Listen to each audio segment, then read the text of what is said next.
Hey y'all, on this edition of Grilling with Granddaddy Daddy, we're not going to grill anything, but I am going to show you how I clean my large big green egg. Now, full disclosure, I actually shot this video yesterday, so my egg is clean, but my phone crashed and I lost the whole video. So what I'm going to do is go through the steps that I went through yesterday and show you everything, and I found a surprise that I'll tell you about toward the end of the video. And it's a good reason to make sure you clean your egg at least every 3 months. All right, the tools we're going to need for this: just a regular wood chisel, small screwdriver, and a pair of gloves, because this is a nasty job. So I'm going to remove my ceramic cover from the grill. We're going to carefully open the grill. I always keep this stored inside. We're going to remove it. I'm going to remove my plate setter.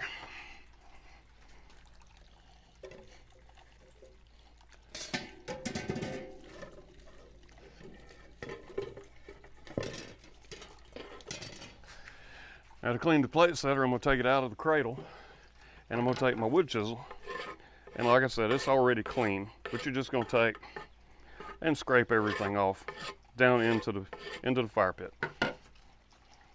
Next thing we're going to do, we're going to remove our kit cash basket, and I got some cold charcoal left from my last grill. We're just going to set this out of the way. I'm going to remove my kick ash can.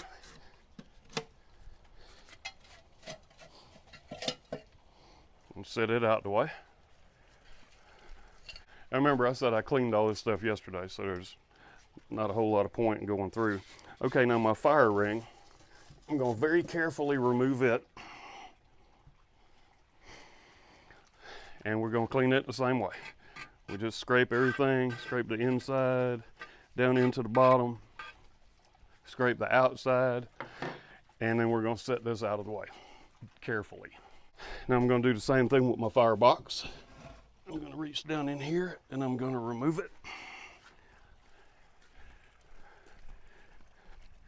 and set it out of the way. Now we're going to take and scrape the whole inside all the way around, and while we're doing it, we're going to look for cracks. We want to make sure we don't see any cracks in here, and I have no cracks. Okay, so then we're going to take our shop vac. Once again, I did this yesterday. And we're going to take our shop vac and vacuum everything out of the bottom. Now, I do recommend that you get the kick ash basket and the kick ash can. I'm not an affiliate of theirs, but it's just convenient. So we've done this. We've cleaned out the bottom. I'm not going to worry about cleaning the dome, because the dome takes care of itself when I do a direct heat cook. And I don't see any cracks in the dome. So now we've done this, we need to inspect our fire ring and our Firebox. Okay, so we're going to look at our Firebox, and we're just looking all over, and look here. I don't know if you can see it, but there's a crack running right along there. And I cleaned that up best I could. I'm not going to sandblast it or anything like that because it's ceramic. Okay, so I've already taken my wood chisel and scrape around the inside of this, just like I did inside the grill. And once we get everything done, we'll go ahead and inspect our fire ring the same way. We're going to clean it the same way with the chisel. And we're inspecting, we're looking for cracks. Okay, so it's clean. We've inspected it. Now let's put everything back together inside the big green egg. Very carefully, I'm going to get the Firebox. Get it up here. Okay, we're going to take our small screwdriver and we're going to clean out these holes all the way around the Firebox, so that's where we get our airflow from. So we're going to get all those cleaned out, and once we get them all cleaned out, then we're going to set the Firebox carefully back down into the big green egg. And we're going to line up the hole on the outside with the vent hole so that we can get airflow on our intake. And we're going to be real careful while we're doing this. And then there we go. All right, now we're going to get our fire ring and put it in. And up under the fire ring are little finger hole cutouts to allow you to be able to gently set it on top of the Firebox without dropping it or risking breakage or anything like that. And then we're going to get it lined up good, and there we go. Okay, now let's get our kick-ass cannon put in there. We're going to line that hole up with the air intake. We're also going to get our kick-ass basket and put it back in there. I highly recommend getting both of these. And now we're going to get our plate setter, and we're going to put our plate setter in there.